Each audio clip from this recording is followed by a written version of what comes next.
नमस्कार दोस्तों, हमारे यूट्यूब चैनल में आप सभी का दिल से स्वागत है।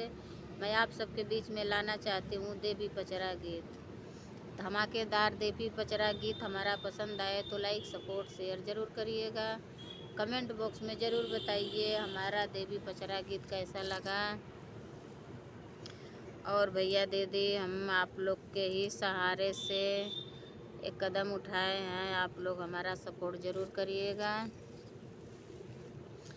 अढ़उलवा के फुलवा लाले लाले, अढ़उलवा के फुलवा लाले लाले, अढ़उलवा के फुलवा लाले लाले, लाले लाले हो सखी लाले लाले, अढ़उलवा के फुलवा लाले लाले, अढ़उलवा के फुलवा लाले लाले।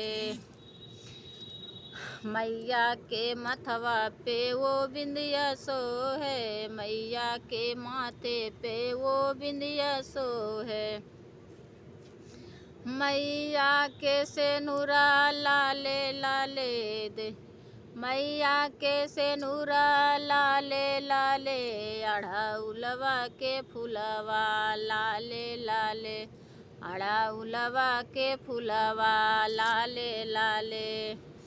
मैया के गले वो हरवा सो है, मैया के गले हो वो हरवा सो है, गजड़ा लाले लाले हो मैया के गजड़ा लाले लाले, अढ़उलवा के फुलवा लाले लाले, अढ़उलवा के फुलवा लाले लाले।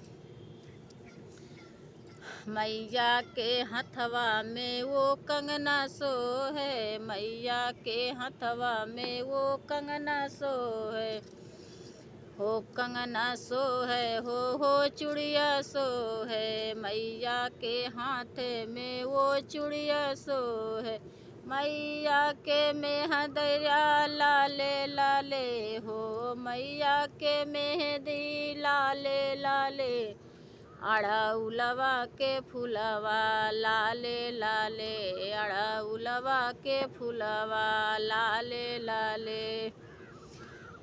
मैया के अंगों पे वो सड़िया सो है, मैया के अंगों पे वो सड़िया सो है, मैया के चुनरिया लाले लाले, अढ़उलवा के फुलवा लाले लाले, अढ़उलवा के फुलवा लाले लाले।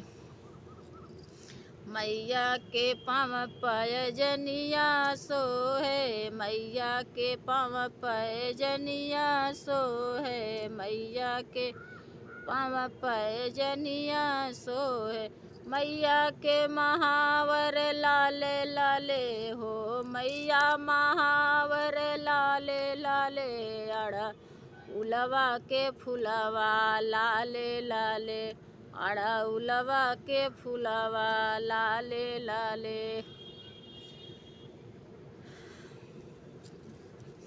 ये हमारा देवी पचरा गीत पसंद आए तो लाइक सपोर्ट शेयर ज़रूर करिएगा। आप लोग कमेंट बॉक्स में ज़रूर बताइए हमारा ये देवी पचरा गीत कैसा लगा।